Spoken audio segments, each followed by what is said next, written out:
Hello and welcome to Scarlet Serpent readings. Thank you so much for joining me for today's special collaborative pick a card reading where we will be looking at two different aspects of your spiritual past life mastery. So I'm going to be covering in this pick a card what spiritual paths you have mastered in past lives, and then Alyssa from Celtic Fairy Tarot is going to be looking at how you could tap into those mastered paths in this lifetime. That was a bit of a tongue twister, but hopefully you got it. So I just want to thank all of you who are subscribed. Welcome back, and I love you all. And of course, welcome to those of you who are stopping by.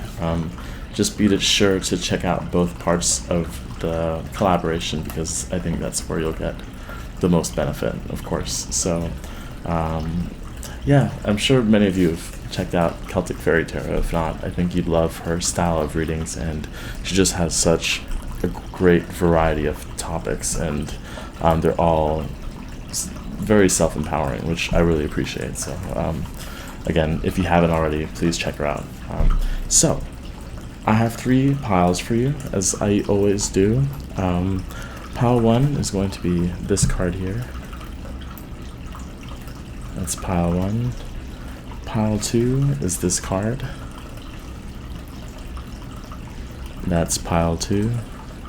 And then pile 3, I just made a mess. Hold on. Here we go. Pile 3, okay. If you need to pause, please do so now. The timestamps are going to be in the description box. And yeah, I'll see you at your reading. Hi, pile 1. If you chose this card, this is going to be your reading. If you missed the intro, this is a collaboration between myself and Celtic Fairy Tarot. And in this reading with me, we're going to be looking at what spiritual paths you have mastered in past lives. And then Celtic Fairy Tarot is going to do how you can tap into those mastered paths in this lifetime. So the card actually that you chose, and all of the first cards that I showed in the pick a card section, I guess, these represent your obstacles as a whole, with all of the paths that you've mastered, and that's potential, which is an interesting card. I'll go ahead and show you some of the other cards that I have out here. These 2 represent your mastery, and it's kind of like I'm taking a sum of all of your spiritual paths and kind of putting it together. So you have the World and the Queen of Clubs. Don't worry, I'm going to explain what all of this means because I think it's fairly clear. We have Worth, the Queen, and number 40, Destruction, with Kali as kind of part of your mastery as well. So we have potential, Queen of Clubs, the World, Queen of Diamonds, Jack of Diamonds as well. And there's a lot of Queen energy in this reading, and I think it has to do with your self-worth and kind of managing the expectations of other people's influence. I mean, that happens, I guess. There's always like this pile that has that sort of thing going on, but in this case, I wouldn't be surprised if you were, at least in one life, past life, were royalty, if you really, really kind of resonate with that. And I wouldn't be surprised it would be kind of a struggle in this life, although we're not going to cover that too much. You can check out Alyssa's video in Celtic Fairy as part of the collaboration, but it feels like creating your own value based on kind of your morals as opposed to what is expected with you. I think that's kind of the biggest overall theme that I'm getting so far, because you've had a lot of, again, royalty, big people, big power around you. And I think with Kali being here, it's kind of putting you in a position where I think you've learned how to cut people off, cut off expectations, cut off the projections of other people, because I think especially if you were, at least in one lifetime, in a position of power, there'd be people trying to deliberately diminish you or put ridiculous expectations, kind of like with politicians, like this one person is going to fix all the problems, and I promise and guarantee, and that sort of thing. So I wouldn't be surprised if you had that sort of dynamic in this lifetime, but definitely those were some of your masteries. It's kind of like having the power to create your own reality. I know that sounds kind of vague, but don't worry, we're gonna dig a little bit deeper here. But I think that's a big thing, is finding your own royalty, not needing others to put you on a pedestal or put you down in any way. It's kind of, it's like you're always wearing the crown, and that's something you've mastered in past lives, and that's part of what your path is kind of unfolded is. I'll just show you the queens. So we have 2 queens here. Oh. I guess it doesn't want to focus. There we go. 2 very different influences, 2 different sides of you, and I don't know, it just feels as though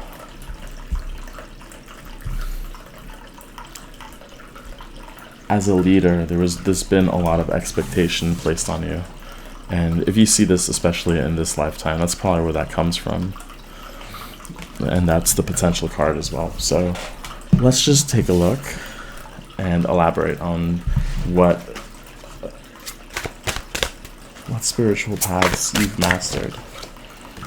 You have the Colossus. Yeah, this is very big energy. You've become big. We have the 6 of Pentacles. I'll just take these 3. 6 of Pentacles. So I really think very strongly, not only with, you have the Queen of Clubs, the Queen of Cups, and then a Queen Oracle card, and then the Colossus, the World again. So the World is showing up twice. I'm getting excited because it kind of makes sense, and I'll show these to you as well, but actually let's show the Colossus first. I think you were in at least one or multiple lifetimes in a position of power. I think you've had good karma from it. You've learned of karma, of the value of sharing, and kind of how that circles back to you, and that's kind of shown in the Earth card here too, which is the World. So I'll just show you these side by side. What goes around comes around, and so there's kind of like this really strong mastery here of the rules of the game, you know, that you know how to play the fool, but you also know how big you really are. And these landscapes are very telling in terms of how big you see yourself to be, because we'll see the mountains in the distance for both figures, but the expectations are wildly different for the Fool. There's not that much. The Fool isn't taken seriously, of course, but the Colossus is, and it's still the same viewpoint, the same person. So I think you've gone through different sides of the same coin. So you've probably experienced being the influential figure and being kind of not opposing, but imposing on loved ones and others. And then you've had that in past lives too, where you felt that kind of the emperor energy, except in this case it was definitely a queen feminine figure. Even if it was male, female, it doesn't matter, but feminine figure who I don't know. Yeah, that makes sense. So I was thinking like telepathic kind of influence, where it was a deliberate thing that people almost, or these queens will like penetrate your mind in a way, and I feel it's kind of silly. And then I looked at this card. I think that's confirmation, because she's touching, or he or they, I don't know, but they're touching their third eye. And that was as I said that. So even though this isn't a queen, I think maybe there was some kind of psychic attack to trying to influence you in some way. And that's when we have the Four of Swords and Kali kind of in the same position. So that just kind of goes with cutting people off again, that destruction, that cord cutting, especially when it comes to being around so many people, again, being a big public figure, it seems like. So it's as if, as a whole, your mastery is in creating your own expectations for yourself, detaching when you need to with ease, you know, not only from people, but from the collective unconscious. You could kind of, it's almost, I want to say, like you've developed a good, strong ego. I know that's not really popular in terms of spirituality, that it's bad, but it is kind of nice to know that you found a way to distinguish yourself from everyone else, and while you could see yourself as part of the whole, you don't necessarily lose your dreams and desires to the will of people around you, in other words. So I think that's where your power comes from, actually, and I'd be curious to see how you could tap into this energy and what kind of the parallels are in this lifetime to what I'm describing here. But let's get, what am I clarifying? I want to clarify this potential card, which was an obstacle. The Wasteland. Ooh, that's pretty on the nose, actually, isn't it? There was this fear of wasted potential, of something not being seen for what it truly is. And that might be an underlying fear, again, kind of trickling into this lifetime, but like you have all these big dreams, the world is here twice, and it's almost like, what version are you going to be known for? The one who actually accomplished something, who built kind of a statue of themselves, or just someone without much who has a lot more, I guess you could say, wisdom than the Colossus who isn't even alive, you know, but it's there to stay, and it'll make kind of a mark on this planet. So okay, so that's interesting.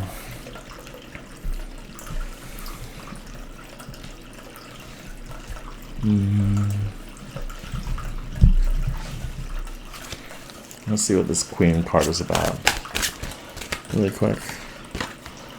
The Quest. I might have to read this one because I'm not sure. Well, no, I'm not gonna read it.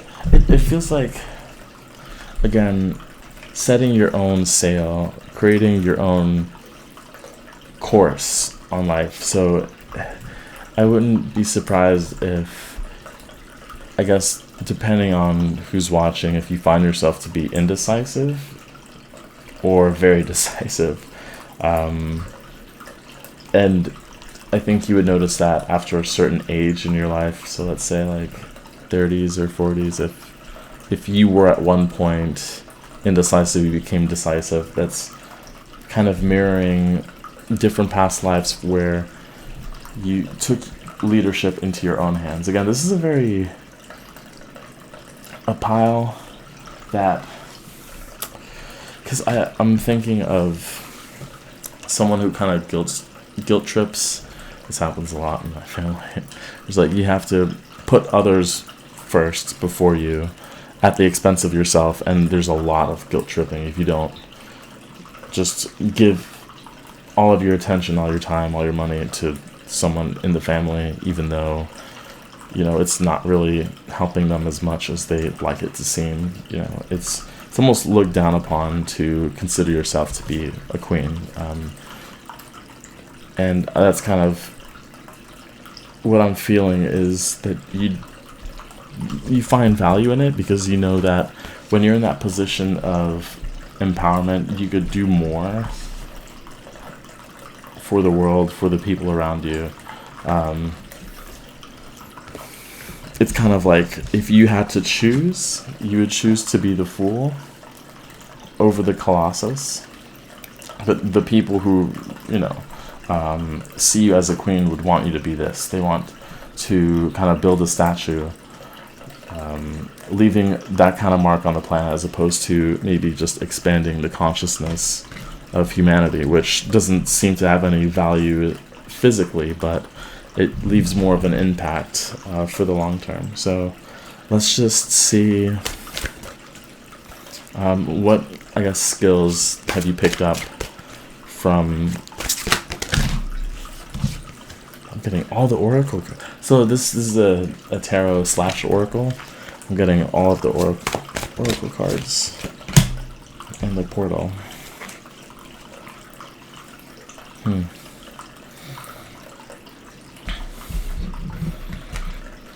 Oh, okay. Well, there is kind of a bird, or there are birds in this deck in different places, but I think for some of you, just a few of you, have a specific sort of connection to birds, but other than that, it would be mediumship. Like, you've developed in past lives an awareness of at least one spirit guide, and I think it's a spirit animal, and you've kind of deferred that indecision to that guide. So land, sea, and sky, how do I say, part of your mastery has been understanding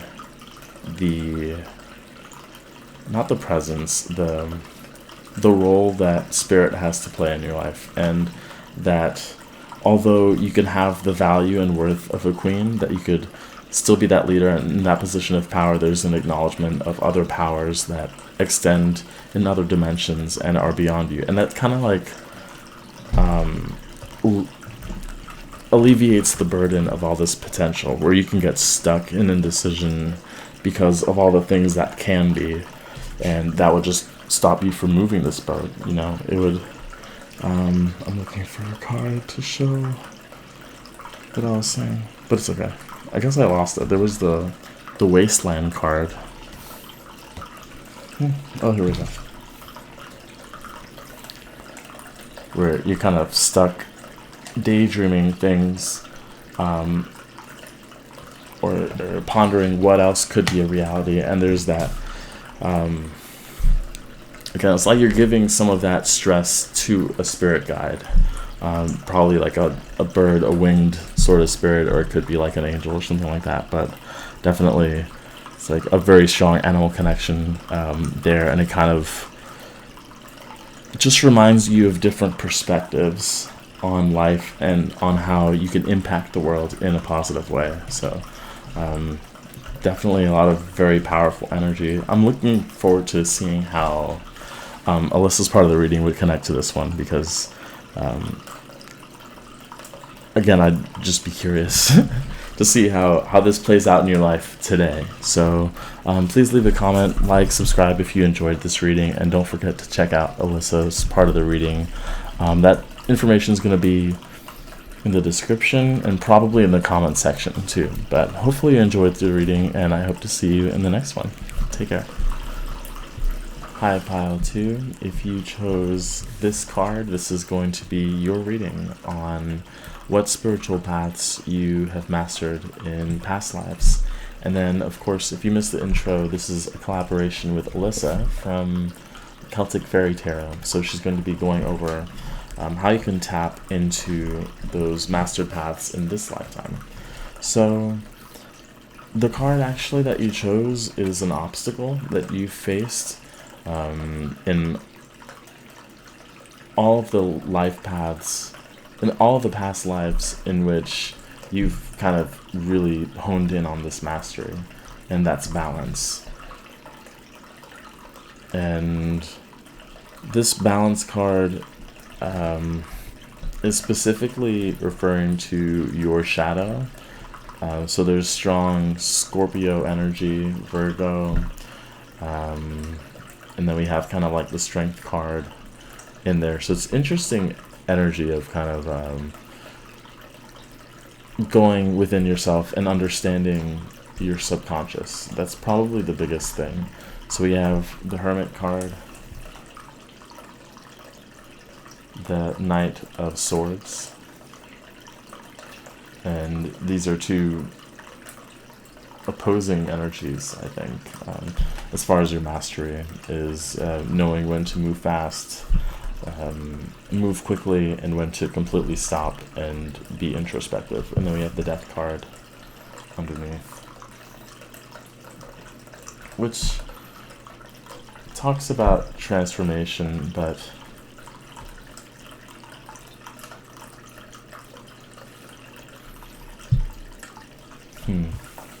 I'll get into that a little later, I think. And this is that Strength card with the number 22, which usually has an infinity symbol, and I consider it to be a card of balance. Mostly because you're balancing out your subconscious self. There's, I think, in the last mini reading with dragons, there was a card that had the infinity symbol. It was the Strength card, and there was one part that was dragon, and the other part was a lizard, or maybe it was another dragon, probably another dragon. But there was that yin and yang within the infinity symbol, and I see that with the balance card too, where it's seeing the value in your shadow, your subconscious, seeing it as someone who can change this part of you that at times you feel like you can't control or might overshadow the light. Finding that balance, and again, I think that's been something that's you've played with in various lifetimes, especially in the past, is probably really getting to know your subconscious, being kind of acting at a level of unconsciousness, like sleepwalking, and fully maybe having several lifetimes like that, so you could kind of identify the difference as you go back and forth between like super conscious and unconscious living in daily life, and how the world shifts depending on that level of consciousness that you are experiencing, and how that really shapes the world in a way. It's kind of like, I don't know, with this Death card, it feels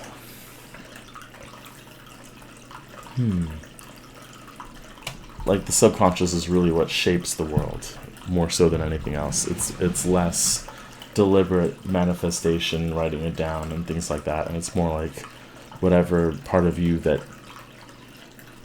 doesn't know what it wants actually has most of a say in what's happening in the physical world. So let's kind of see,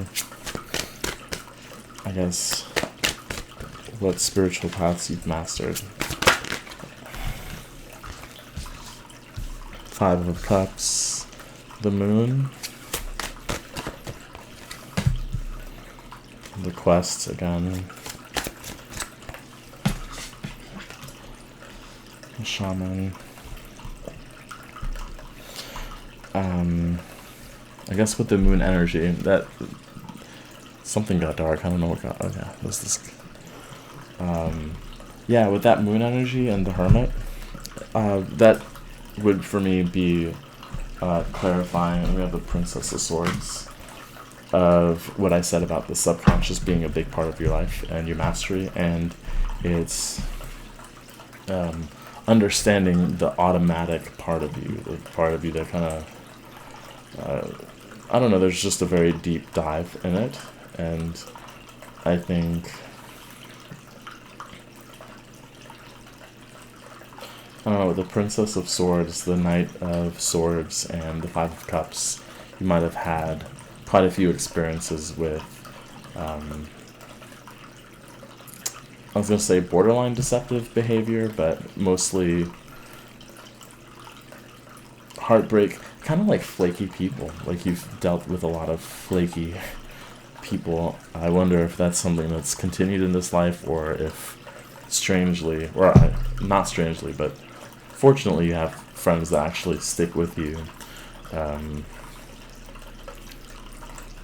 But I wouldn't be surprised if even now people can't really put a finger onto your energy, because again, with the death card with the moon, even with this hermit and the Princess of Swords, there's kind of like an elusive energy to you, and you do well in it. I think this is part of your mastery, is being comfortable with not knowing the strength of not knowing. It makes more sense in my mind when I say it out loud.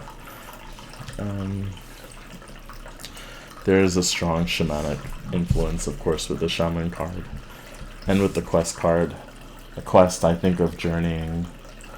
So, in journeying, I think of the hermit. It's an inner journey, so that could be something you've been called to do, or part of your mastery, maybe a hidden mastery, is going on these journeys with the rattle, the drumming, going to different realms, specifically the lower realm. I'd mentioned it in a few readings, but how comfortable, I don't know, and healing, I feel the lower realm is. It's really close to the earth, and I think you might find it particularly healing if you were to choose which world you'd want to go in. It'd probably be more often than not the lower world, where you could find a lot of healing energy. And I think that's kind of how you balance yourself out too, in past lives, is that you've had so much light that it's kind of, the experiences sort of balance that by bringing you into the darkness. And I think you find comfort in the darkness as well, which would be where your strength comes from. So if you don't find like the death card to be all that scary, that's probably a sign of how close you've been to it in past lives. And I don't know, this would be like the water and air pile.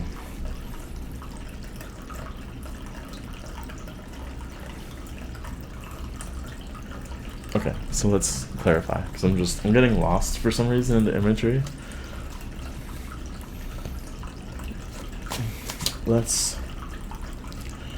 I don't know how much I need to clarify here, though. How about the Knight of Spades and the Princess of Swords? Actually, I'll do these both together. Sorry, I'm working on getting an overhead camera. It's a lot of work. It's a whole setup. And we have the Fool card. Okay, so a couple of these cards showed up in the other pile, but the Fool here is very different from the one in the last reading, in that this Fool energy is kind of how you perceive others to be, specifically this energy. So I wouldn't be surprised if this sort of energy, there's like a friend who wants to jump on something, and they have all these ideas, and they just kind of spin around in circles, and they don't actually end up anywhere, to the point where you'd be like, oh, let them just say what they need to say, but none of what they're saying is going to happen. Like, you know that. I think that's kind of what this energy is showing, is someone who's full of ideas, but at the end of the day, they don't have the foundation. They can't ground it into reality. I think that's also kind of what makes you drawn to the lower world. Again, with the shaman, the feathered beings, even that shadow self, it's like you're very grounded in reality. And I think,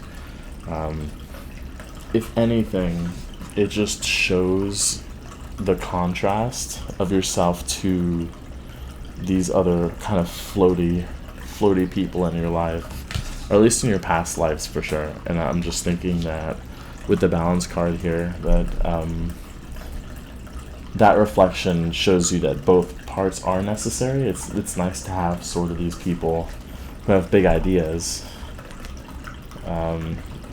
They're spontaneous and want to do wild things, but it's also good to have sort of your energy where it's how do we make that something that we could touch and see and smell and experience physically. But and then it's part of your mastery too, is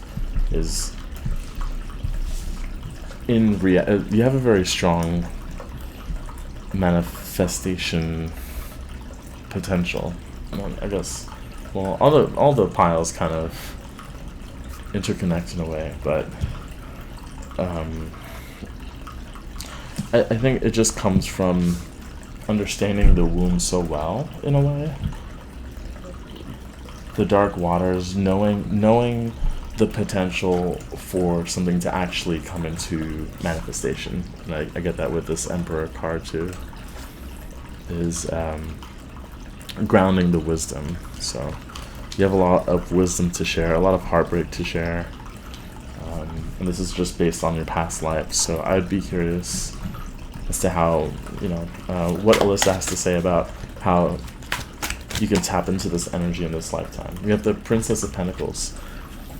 This feels like you, really.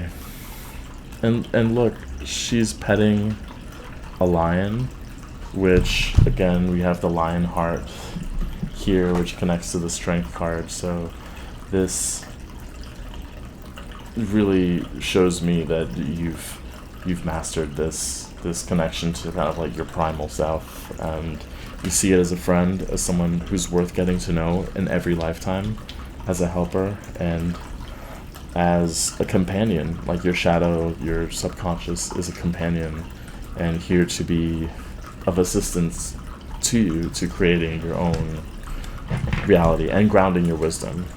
Then we have the Golden Fleece, and moderation, and Two of Cups. I usually don't look at the back of the deck, but these all go with balance. The moderation card, which is temperance, which is, it's an alchemical card, but it also has to do a lot with balance. The Two of Cups, which is balance as well. So balance is a big part of your past lives. Very strong alchemical tendencies, I would say, that you have in your past lives, and you might have been fortunate enough to have met sort of like a twin flame or a karmic relationship or something like that. But if not, that's something that you've had with yourself, which is probably even more beneficial. So just understanding all aspects of who you are and how to work with them in a way that benefits everyone through your experience. So yeah, I think I'm gonna end the reading here. Hopefully you enjoyed it.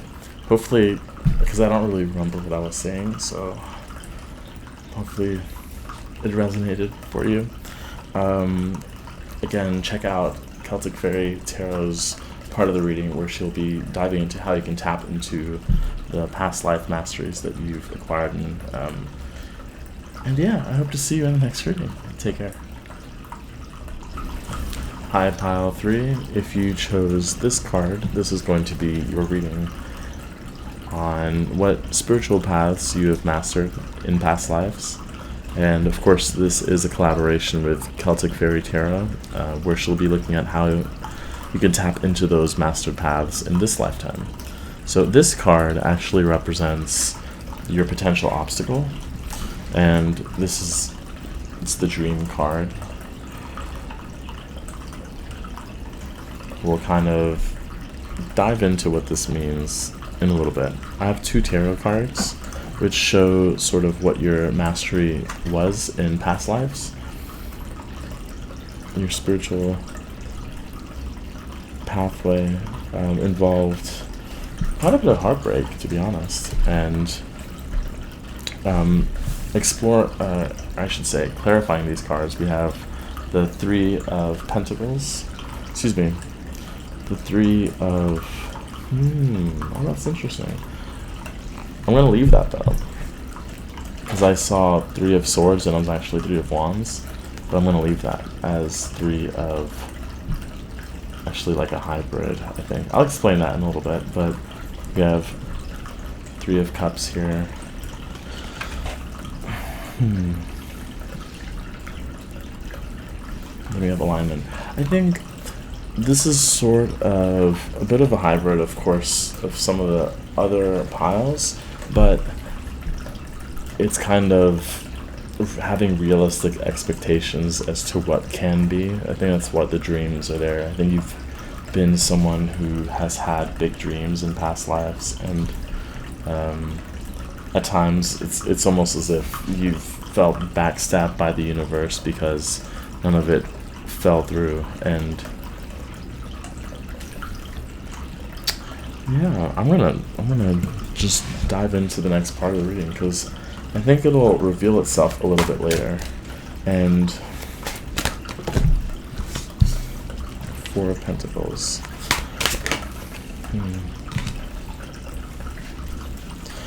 I think you've learned how to set boundaries. You have a very kind of protective, strong witchcraft too.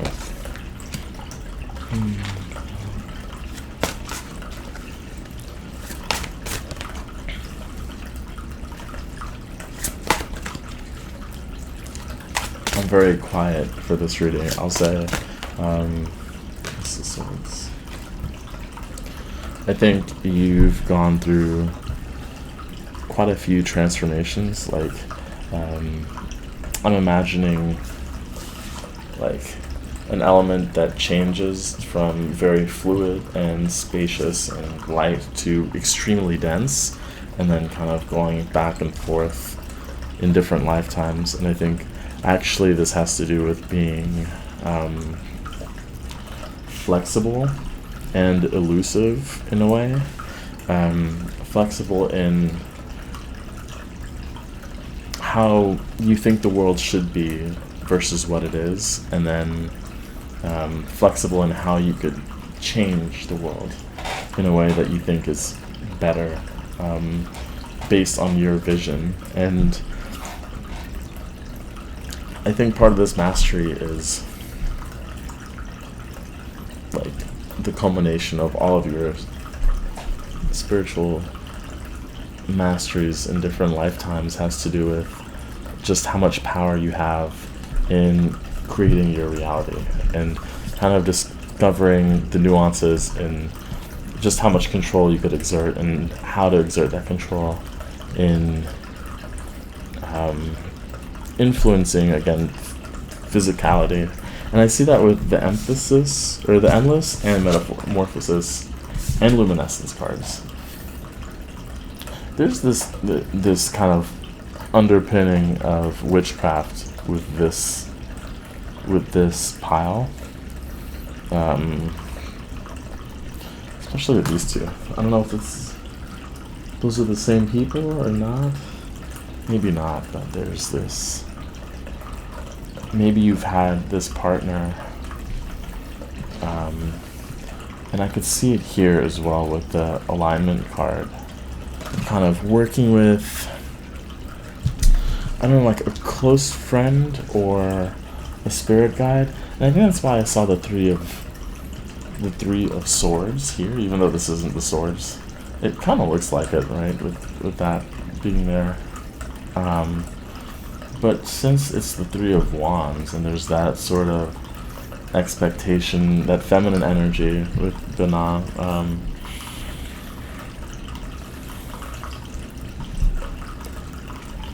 there's strong co-creation here. There's strong willpower and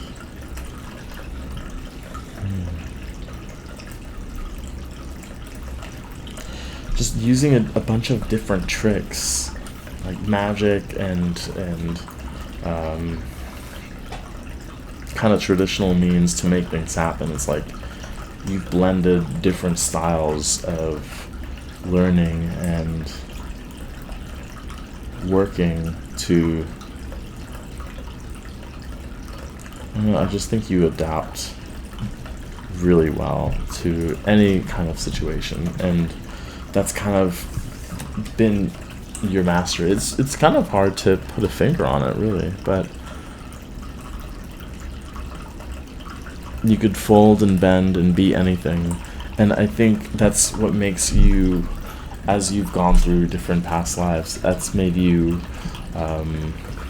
more intelligent as to how you use your sword, how you wield your focus and your wisdom, is from having been so many different things. This is really strong shapeshifter energy, and you've also learned how you could backstab yourself, how you could self-sabotage, just through lack of focus, just through lack of observation in the real world. And I think that's why the dreams could have been an obstacle, is that your vision of the world could have been distorted based on what you thought it should be. And I think this alignment has to do with you kind of blending what you think the world should be with what it is, but in like an objective way. In other words, I think you have like the potential to be a really strong influencer, or at least that's what you could have been. And I'd be curious to know, like, how that would play out in this lifetime. But let's clarify this alignment card, because the Martyr, which is the Hanged one. It's,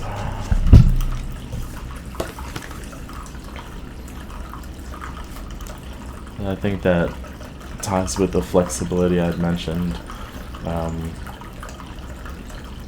of letting go of too much control, but also knowing when to have control. It's a bit of both, really, where sometimes you give up, you throw your arms up into the universe, and sometimes you wield the sword and you say, no, it has to be this way. And I think through all of your lifetimes, your mastery has been knowing when to do whichever one of those. In any given point within a particular timeline, or over the course of many timelines, which ones would have to have you kind of yield a little more to the universe. And I think another part of your mastery is being comfortable with yielding, which is a big deal, because it's kind of like you leave room to allow other powers that be to do the work, and you kind of just sit in a receptive state to allow that to happen. I see that with the metamorphosis too, especially since these cards are right next to each other. We have the King of Swords, very powerful, kind of commanding energy, and then we have this other figure who just feels a bit more passive. That's how I see it now. Of course, you could probably see it differently. Like, for some reason, he's fighting these ducks, but I don't see that right now. Let me know in the comments which one you see. But let's get another card for, let me see, for dreams. Let's take these. Yeah, okay. So the cards that fell out were the Two of Cups, Three of Swords. I knew it. So this isn't the Three of Swords. It's the Three of Wands, but like now it makes sense. Two of Cups, the Labyrinth,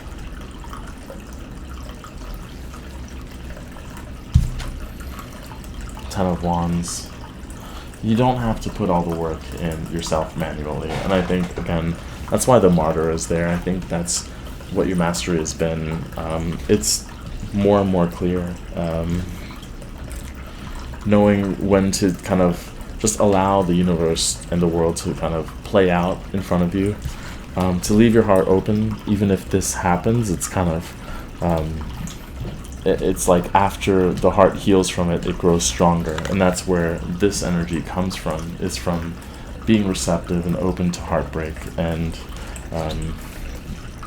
I don't know, I just feel like you've put yourself out there in a lot of different past lives, and while you're still willing to do it, you're also smart enough to recognize certain patterns of behavior in other people that when someone oversteps and tries to take a little too much from you, in terms of your time, your energy, your money. And let's get a card for this dreams. This dreams card. Oops.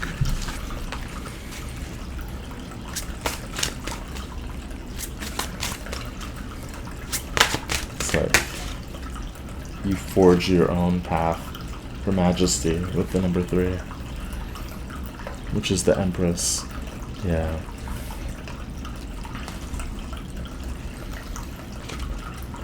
That creation, that creative energy, being passive, as I said, kind of not passive, receptive, which is a little different. It's kind of like you have the expectation, and now you allow the right energies to come in and do the work. And I think that's what these 2 cards are showing: the Moon and the Majesty. And then we have 3s. 3s all over the place. 3 of Wands, 3 of Cups, and 3 of Swords.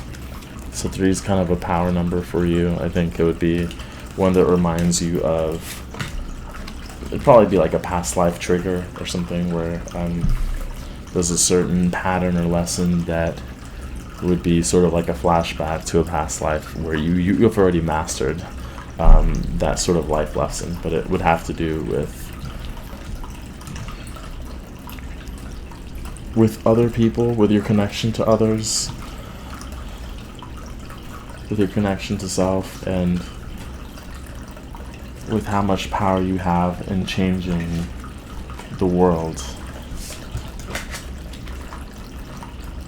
How much power do you actually have in changing the world? Can you be comfortable when you're suspended in not knowing and disbelief? And can you be comfortable in wielding the sword to cut yourself down? I think that's probably the biggest mastery you've had in all of your lifetimes, in all of your pathways, is knowing when to wield the sword and when to put it down. So hopefully you found this reading helpful. Please check out Alyssa's video at Celtic Fairy Tarot, so you could find the other portion of this reading if you haven't already. Hopefully you enjoyed this reading, and I hope to see you again in the next one. Take care.